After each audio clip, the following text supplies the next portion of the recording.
माता दी। ओम नमः शिवाय। प्रिय भक्तगणों, आज गुप्त नवरात्रि के अंतिम दिन आप श्रवण करेंगे धन संपदा की अधिष्ठात्री देवी माँ कमला की कथा। मान्यता है कि माता रानी की पूजा आराधना करने वाले भक्तगण कुबेर के समान सदैव धनी रहते हैं। उनके जन्मों की गरीबी मिट जाती है तथा वे संसार के सर्वोच्च पदों को प्राप्त करते हैं। तथा आज के दिन 10 महाविद्याओं में से एक अंतिम महाविद्या माता कमला की कथा महिमा को सुनने तथा पढ़ने से भक्तों को उनका दिव्य आशीर्वाद प्राप्त होता है। माता रानी आर्थिक तंगी से मुक्ति दिलाने में मदद करती हैं। इनकी कृपा से दुख, असफलता, संतानहीनता, दुर्भाग्य और शुक्र ग्रह के दुष्प्रभाव जैसे समस्याओं को भी कम किया जा सकता है। कमला देवी की पूजा से बहुतायत में वृद्धि प्राप्त होती है और शारीरिक और आध्यात्मिक उन्नति का आशीर्वाद मिलता है। देवी कमला की महिमा अपरंपार है। माँ अपने सभी भक्तों पर अपनी कृपा बरसाती हैं। तो आप सभी भक्तगण इस कथा को बड़े ही प्रसन्नचित्त होकर सुने। साथ ही चैनल को सब्सक्राइब, वीडियो को लाइक करके कमेंट में जय माता दी अवश्य ही लिख दीजिएगा। प्रिय भक्तों, माँ कमला 10 महाविद्याओं में से 10वीं महाविद्या है। शास्त्रों ने महाविद्या कमला को श्री हरि विष्णु की साथी बताया है। ऐसा माना जाता है कि देवी कमला भगवान विष्णु की सबसे बड़ी ताकत है। माँ कमला का रूप देवी लक्ष्मी के समान मन को शांति देने वाला है। कमला का अर्थ है कमल के पुष्प से। माँ सती का यह रूप कमल के आसन पर विराजमान है। साथ ही माता रानी जिस सरोवर में हैं वहाँ भी चारों ओर कमल के पुष्प हैं। माता रानी ने हाथों में भी कमल के पुष्प ही पकड़े हुए हैं, जिस कारण उनका नाम कमला देवी पड़ा है। माता कमला का स्वरूप मन को मोहने वाला व शांति प्रदान करने वाला है। माता का वर्ण सुनहरे रंग का है, जिसमें तेज निकल रहा होता है। उन्होंने लाल रंग के वस्त्र पहने हुए हैं और कई तरह के सोने के आभूषणों से सुसज्जित हैं। माता ने मुकुट पहना हुआ है तथा उनके केस खुले हुए हैं। भगवान शिव की भांति इनके भी 3 नेत्र हैं तथा वे एक सरोवर में कमल के पुष्प पर विराजमान हैं। माता रानी के दोनों ओर 4 हाथी हैं जो जल से उनका अभिषेक कर रहे होते हैं। माता रानी का यह रूप अपने भक्तों पर सदैव कृपा करने वाला और उनकी सभी मनोकामनाओं को पूर्ण करने वाला माना जाता है। प्रिय भक्तों, माता लक्ष्मी की साधना करने से जो लाभ भक्तों को मिलता है वही लाभ माता कमला की पूजा करने से भी मिलता है, क्योंकि देवी कमला को माँ लक्ष्मी का ही रूप माना जाता है। इसीलिए जो भी भक्तगण माता कमला की इस रूप की पूजा करते हैं उनके परिवार की आर्थिक स्थिति बहुत ही अच्छी रहती है तथा उनके घर सदैव अन्न धन के भंडार भरते हैं। उनके परिवार पर आया हुआ आर्थिक संकट दूर होता है तथा साथ ही प्रिय भक्तों, व्यापार में उन्नति मिलती है। व्यक्ति को सुख, संपत्ति और वैभव सभी प्रकार के सुख प्राप्त होते हैं। कमला देवी महाविद्या की पूजा मुख्य रूप से गुप्त नवरात्रि में की जाती है। गुप्त नवरात्रों में माता रानी की 10 महाविद्याओं की ही पूजा की जाती है, जिसमें अंतिम दिन 10वें दिन माता कमला की पूजा करना विशेष फलदायी होता है। प्रिय भक्तों, आपको बता दें कि माता कमला को अपने गुणों के कारण सभी देवियों व महाविद्या में सर्वोच्च रूप माना जाता है। माँ कमला से संबंधित भगवान शिव का रुद्रावतार कमलेश्वर महादेव हैं। माँ कमला को माँ लक्ष्मी के समान प्रकाश पसंद है। वे अंधेरे जगह तनिक भी नहीं टिकती। देवी कमला को एक तरह से तांत्रिक लक्ष्मी भी कहा जाता है। लक्ष्मी के इस रूप की पूजा मुख्य रूप से तांत्रिकों द्वारा ही की जाती है। प्रिय भक्तगणों, माता कमला की उत्पत्ति समुद्र मंथन के द्वारा ही हुई है। जब समुद्र मंथन हो रहा था उसी समय माता कमला अर्थात लक्ष्मी जी का प्राकट्य हुआ था। प्रिय भक्तों, अब इनसे जुड़ी एक पौराणिक कथा मैं आपको सुनाने जा रही हूँ। वह इस प्रकार है। यह बात उस समय की है जब समुद्र मंथन से निकलने के बाद देवी लक्ष्मी को असुरों ने भी मांगा था और इस कारण देवी लक्ष्मी को असुरों के पास भी जाना पड़ा। अब जब असुरों के पास चली जाती हैं, फिर उसके पश्चात एक दिन लक्ष्मी जी भगवान इंद्र के स्वर्गलोक में पहुंची और बोली, हे इंद्र, मैं तेरे यहाँ निवास करना चाहती हूँ। इंद्र ने बड़े ही आश्चर्य से कहा, हे कमले, आप तो असुरों के यहाँ बड़े आनंद पूर्वक रहती थीं, वहाँ आपको कुछ भी कष्ट न था। मैंने कितनी ही बार आपको अपने यहाँ बुलाने का घोर प्रयत्न किया, परंतु तब पर भी आप न आईं, और आज आप बिना बुलाए मेरे द्वार पर पधारी हैं। सो हे देवी, इसका कारण मुझे समझा कर कहिए। माता कमला अर्थात लक्ष्मी जी ने कहा, कुछ समय पूर्व असुर बड़े ही धर्मात्मा थे, कर्तव्य परायण थे, परंतु उनके यह गुण धीरे धीरे नष्ट होने लगे। मैंने कितनी ही बार आपको अपने यहाँ बुलाने का घोर प्रयत्न किया, तथा हे इंद्र, प्रेम के स्थान पर ईर्ष्या, द्वेष और क्रोध, कलह का उनके घर में निवास रहने लगा। अधर्म, दुर्गुण और व्यसनों की वृद्धि होने लगी। तब मैंने सोचा कि अब मेरा निर्वाह इन लोगों के बीच। देवराज इंद्र ने पूछा, हे भगवती, कौन कौन से दोष हैं जिसके कारण आपने असुरों को छोड़ दिया? उन दोषों को विस्तार पूर्वक मुझसे कहने की कृपा कीजिए, जिससे मैं भी सावधान रहूं। माता कमला ने उत्तर दिया, हे इंद्र, जब कोई सद्पुरुष ज्ञान विवेक का उपदेश करते रहते हैं तो असुर लोग और उनकी उपेक्षा करने लगते थे। वृद्धजनों और गुरुजनों के सम्मान का विचार न करके उनकी बराबरी के आसन पर बैठते थे। सत्कार, शिष्टाचार और अभिवादन की बात वे भूल गए थे। पुत्र माता पिता से मुंहजोरी करने लगे। बहुत रात्रि गए तक चिल्लाते रहते, न स्वयं सोते न दूसरों को सोने देते। अकारण बैर और विवाद मोल लेते थे। स्त्री ने पति की आज्ञा मानना छोड़ दिया। पुत्र को पिता की परवाह न रही। शिष्य आचार्यों की तरफ मुंह मटकाने लगे। समस्त मान मर्यादाएं जाती रही।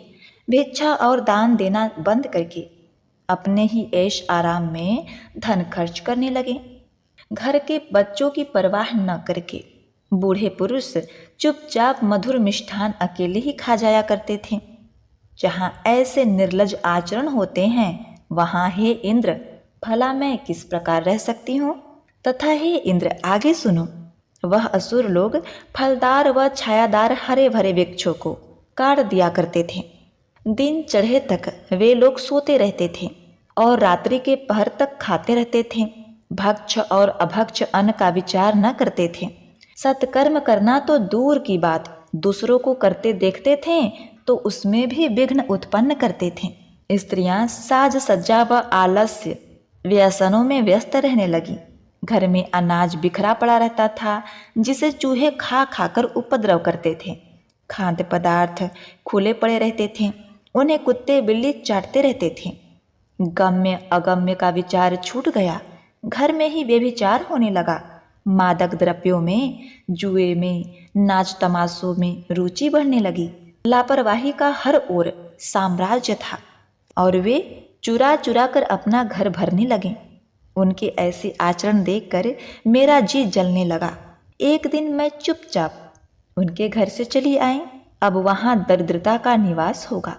हे इंद्र, तुम ध्यान पूर्वक सुन। मैं परिश्रमी, कर्तव्यपरायण, विचारवान, सदाचारी, जागरूक और नियमित रहने वाले धर्मवान लोगों के यहाँ ही रहती हूँ। जब तक मेरा आचरण ऐसा रहेगा तभी तक मैं तेरे यहाँ रहूंगी। प्रिय भक्तगणों, माता कमला के इन वचनों को सुनकर इंद्र जी ने उनका अभिवादन किया और कहा, हे कमले, आप मेरे यहाँ सुखपूर्वक रहिए। मैं ऐसा कोई अधर्म आचरण नहीं करूँगा जिससे रुष्ट होकर आपको मेरे यहाँ से जाना पड़े। तो एक बार प्रेम से बोलिए, लक्ष्मी मात की जय। जय हो माता लक्ष्मी। हे मैया, जैसे आपने इंद्र जी पर कृपा बरसाई और कुबेर को धनमान किया, वैसे ही आप अपने सभी भक्तगणों को, कथा कहानी को पढ़ने वाले, सुनने वाले और हुंकारा भरने वाले को सुख समृद्धि वैभव की प्राप्ति कराना। उनके सभी रोग दोष तथा विकार और दरिद्रता का नाश करना। जय माता लक्ष्मी, जय हो कमले। ओम नमः शिवाय। प्रिय भक्तगणों, अब आप सुनेंगे महालक्ष्मी माता कमला की दूसरी कथा। सर्वमंगल मांगले शिवे सर्वार्थ साधिके शरण्ये त्र्यंबके गौरी नारायणी नमोस्तुते। किसी गांव में 7 भाई रहते थे। माता पिता का देहांत हो चुका था। सातों भाई कंगाली में जीवन काट रहे थे। वे रोज जमींदार के खेतों में काम करने जाते और शाम को मजदूरी में 1-1 किलो चने लेकर आते थे। घर आकर वे चने सेकते और खाकर सो जाते। गांव के मंदिर के पंडित जी से उनकी दशा देखी ना गई। उन्होंने एक दिन बड़े भाई से कहा, तुम्हारा विवाह हो चुका है, बहू का गौना क्यों नहीं करा लेते? भाई ने कहा, पंडित जी, खुद के खाने की तो ठिकान नहीं है, उसे कहाँ से खिलाएंगे? पंडित जी ने कहा, बेटा, स्त्री के हाथ में पुरुष का भाग्य होता है, क्या पता उसके पैर पड़ते ही तुम्हारे दिन फिर जाए। पंडित जी की बात पर सातों भाइयों ने विचार विमर्श किया और दूसरे दिन बड़ा भाई अपनी पत्नी को लेकर आया। पत्नी को कोठरी में छोड़कर जमींदार के यहाँ काम करने चला गया। नई नवेली पत्नी ने घर की दशा देखी। चारपाई टूटा था, घर की गृहस्थी बिगड़ी थी, घर के चूल्हे टूटे फूटे थे, पूरा घर गंदा था। अब क्या था, नई नवेली बहू को घर में देखकर पड़ोसन को दया आ गई। पड़ोसन उसे अपने यहाँ ले गई, प्रेम से भोजन कराया और भाइयों के जीवन का सारा हाल सुनाया। वह माता लक्ष्मी की परम भक्त थी। वह माता लक्ष्मी का नाम लेकर झाड़ू उठाती है और पूरा घर साफ सुथरा कर देती है। चारपाई जो टूटा था उसको सही करती है। चूल्हा जो फूटा था उसमें मिट्टी लगाती है। पूरे घर को साफ करती है और झाड़ू को आदर पूर्वक एक स्वच्छ स्थान पर रख देती है। शाम को सब भाई चने लेकर लौटे तो बहू सब चने लेकर पड़ोसन के घर चली गई। वह आधे चने बेचकर उसने तेल, मसाले और गुड़ ले लिया। वहीं चक्की में चने पीस लिए और घंटे भर में रोटी, चने की दाल और गुड़ की पत्तल सातों भाइयों के सामने परोसती। भाइयों की आंखें फटी की फटी रह गईं। ऐसा भोजन अपने घर में उन्होंने कभी नहीं किया था। दूसरे दिन भाई काम पर चले गए तो उस नई बहू ने सबको रात की बची 1-1 रोटी नाश्ते में परोसी। जीवन में वे पहली बार नाश्ता करके घर से निकले। फिर उस बहू ने नहा धोकर मार्गशीर्ष माह में माता लक्ष्मी का पूजन किया और उन्हें विधि पूर्वक भोग लगाकर अपने घर के सुख समृद्धि के लिए कामना की। दूसरे दिन सातों भाइयों को पहली बार जल्दी घर पहुंचने की उमंग उठी। जल्दी जल्दी काम निपटाकर वे चने लेकर घर पहुँचे और फिर स्वादिष्ट भोजन पाया। आज बहू ने अनाज रखने के लिए कई कोठे भी बना दिए थे और उस बहू ने सभी भाइयों से कहा कि रोज मजदूरी में अनाज बदल बदल कर लाए। देखते ही देखते माता लक्ष्मी की कृपा से घर हर तरह के अनाज से भर गया। अब अतिरिक्त अनाज बेचकर वह बर्तन और बारी बारी से सबके लिए नए कपड़े भी लाए गए।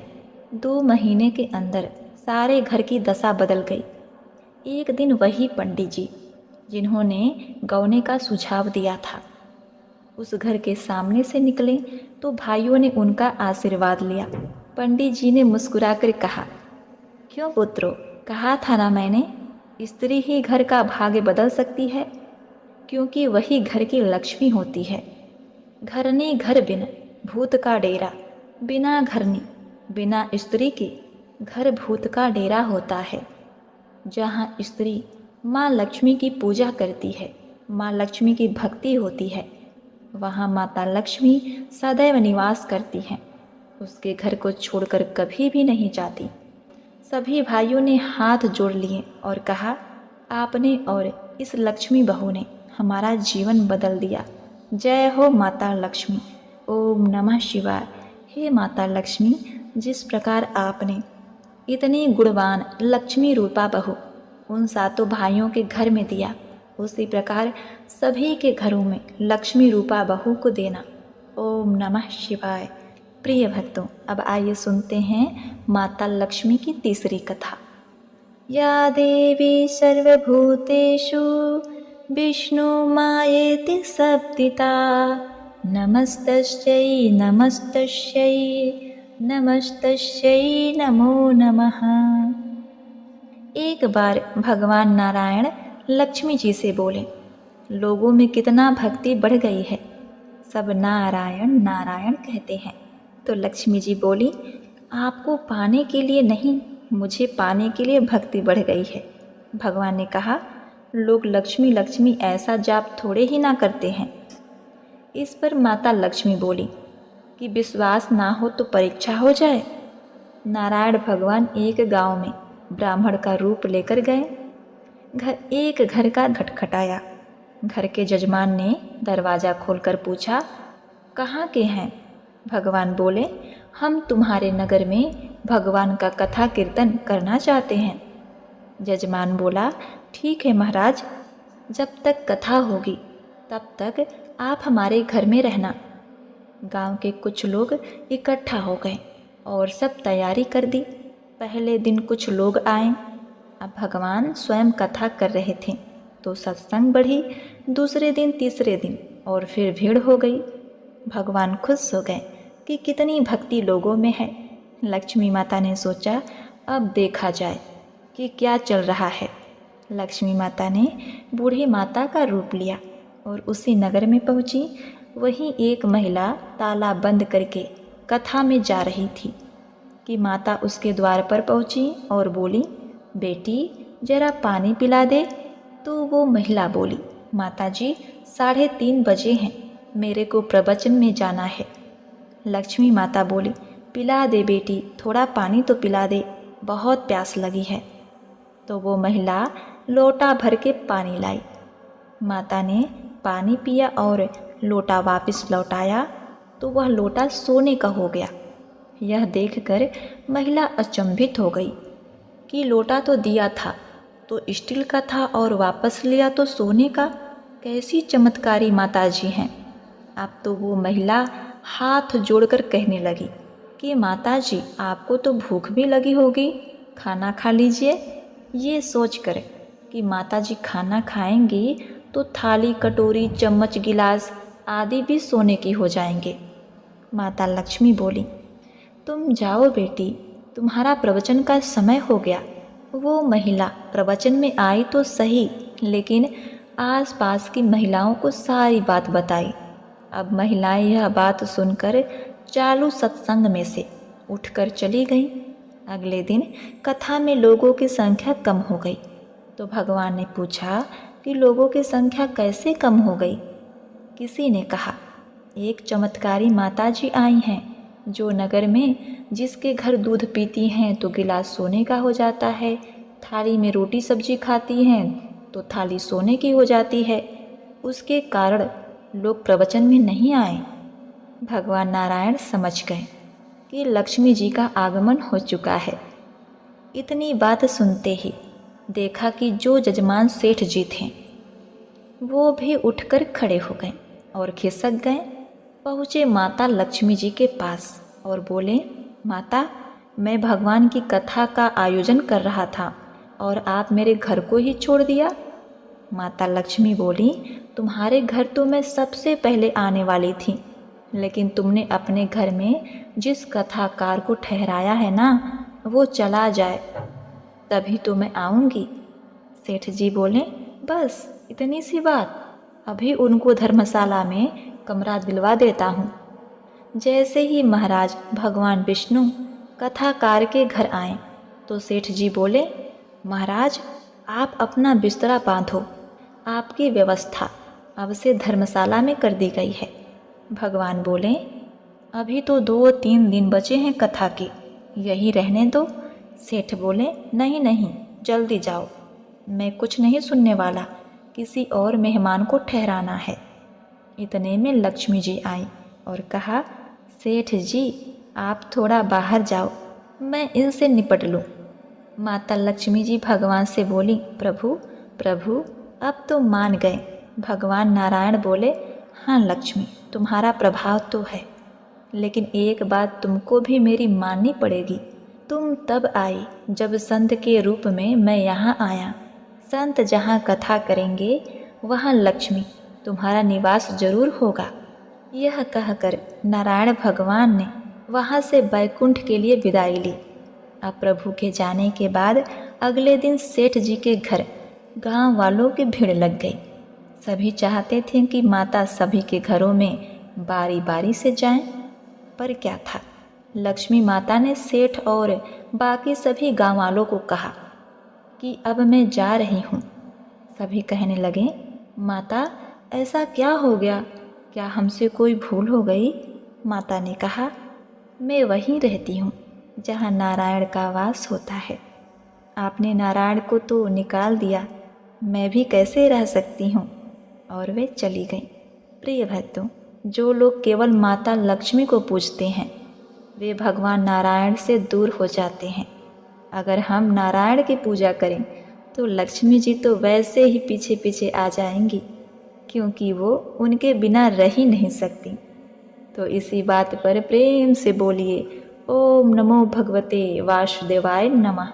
हे माता लक्ष्मी, जैसे तुमने साहूकार की बेटी को दिया वैसे सबको देना। कथा कहानी कहने वाले, सुनने वाले, हुंकारा भरने वाले को, सारे परिवार को देना। सबका कष्ट दूर करना, दारिद्र को दूर करना, सबकी मनोकामना पूर्ण करना। ओम महालक्ष्मी, ओम नमः शिवाय।